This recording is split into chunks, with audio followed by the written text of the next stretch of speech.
हर हर महादेव। श्री शिवाय नमस्तुभ्यम। साथियों, आज का दिन आप सभी लोगों के लिए बहुत ही विशेष होने वाला है, क्योंकि आज है वैशाख मास की पूर्णिमा।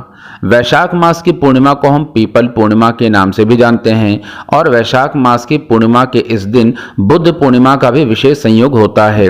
इसलिए आज का दिन आप सभी लोगों के लिए बहुत ही विशेष होने वाला है और आज की इस वीडियो में हम बहुत ही विशेष उपायों के बारे में चर्चा करेंगे, जिन उपायों को आपको शाम को प्रदोष काल के समय ही करना चाहिए। इन उपायों को करके आप अपनी सभी प्रकार की मनोकामनाओं की पूर्ति कर लेते हैं। पूज्य गुरुदेव कहते हैं कि इस उपाय को करके आपकी यह मनोकामना अगली पूर्णिमा तक अवश्य ही पूरी हो जाती है। इसलिए इस वीडियो को अंत तक अवश्य देखिएगा, ताकि इस उपाय को करने में आपसे किसी भी प्रकार की कोई गलती ना हो। देखिए साथियों, पहले उपाय के बारे में यदि चर्चा करते हैं, जैसा कि मैंने आपको बताया कि आज के दिन को पीपल पूर्णिमा के नाम से भी जाना जाता है। इसलिए आज के इस शाम को यानी प्रदोष काल के समय आपको शुद्ध जो सरसों का तेल होता है उसका मात्र एक दिया, गोल बाती का दिया, आपको शाम को पीपल के पेड़ के नीचे अवश्य ही प्रज्वलित कर देना चाहिए। इस दीप को प्रज्वलित करके आपको अपने मन की कामना भगवान से अवश्य ही कर लेनी चाहिए। देखिए, पीपल के पेड़ में त्रिदेवों का वास होता है। भगवान ब्रह्मा, भगवान विष्णु, भगवान महादेव का वास होता है, भगवान श्री कृष्ण का वास होता है। भगवान श्री कृष्ण ने गीता में स्वयं ही कहा है कि मैं पीपल का पेड़ हूँ। इसलिए पीपल के पेड़ का बहुत ही महत्व होता है। इसके साथ ही आपके पितृ भी पीपल के पेड़ में वास करते हैं। इसलिए आज शाम को एक शुद्ध सरसों के तेल का दीपक आपको गोल बाती का अवश्य ही प्रज्वलित कर देना चाहिए और अपने मन की प्रार्थना कर लेनी चाहिए। आप देखेंगे कि आपकी सभी प्रकार की जो समस्याएं हैं वो दूर होती चली जाएंगी और पितरों के आशीर्वाद से आपका घर धन वैभव से समृद्ध होता चला जाएगा। इसके अलावा दूसरे उपाय के विषय में यदि चर्चा करते हैं तो दूसरा उपाय पूज्य गुरुदेव के द्वारा बताया गया बहुत ही विशेष उपाय है।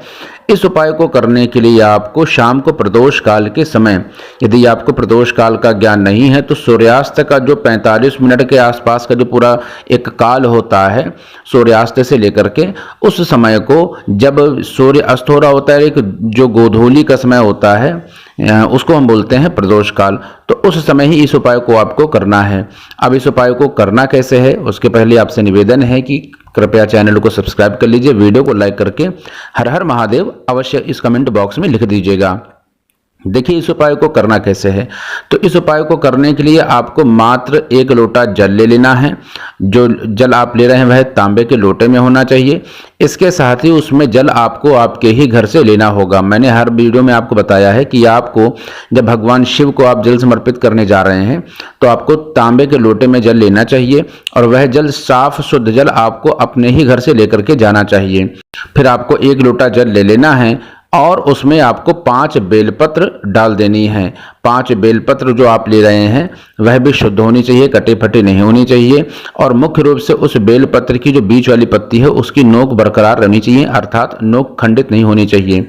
इसके साथ ही आपको बेलपत्र की जो पीछे डंडी होती है, उसमें जो गांठ होती है अंतिम छोर पर, उसे भी आपको तोड़ देना है और 5 बेलपत्र आपको तांबे के लोटे में डाल देना है और उसके साथ ही उसमें डाल देना है आपको एक कमल गट्टा।